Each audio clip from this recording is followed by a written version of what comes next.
Can you tell us about the purpose of the Life Sciences Foundation? Yes, I'd be glad to do that. And here's the secret. It comes in two parts. One is history has to be made. What happens is just stuff. Stuff happens. History is what you make out of stuff. So the first secret is history has to be made.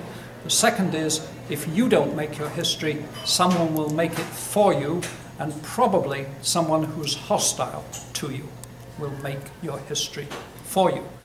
Okay, so the purpose of the Life Science Foundation is then about history. It's about history. It's to capture the history of biotechnology. Another secret about history is once people are dead, you can no longer talk to them. Now that doesn't seem to be well understood, but it's true. So if you're going to capture what people did and why they did it, you have to do it while it's possible. And that's why now is the time to get after the origins of biotech and who did it and how they did it and why they did it. And then history is a resource that you can deploy. You can deploy it with educators, policymakers, young people wondering about what they're going to do when they grow up. And you can tell them about how these things happened and show them.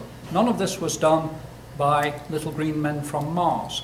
None of this was done by members of royal families. This was done by ordinary people with extraordinary determination. And if you've got extraordinary determination, you too could do this to the benefit of the world. That's the message. You introduced the event tonight. Can you tell us about the event?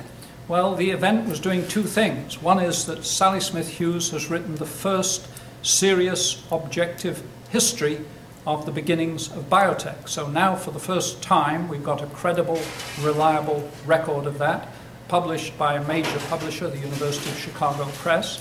So we're celebrating that fact that the history is now available, and we thought we'd get together some of the people who made the history. So everybody met and had a good time.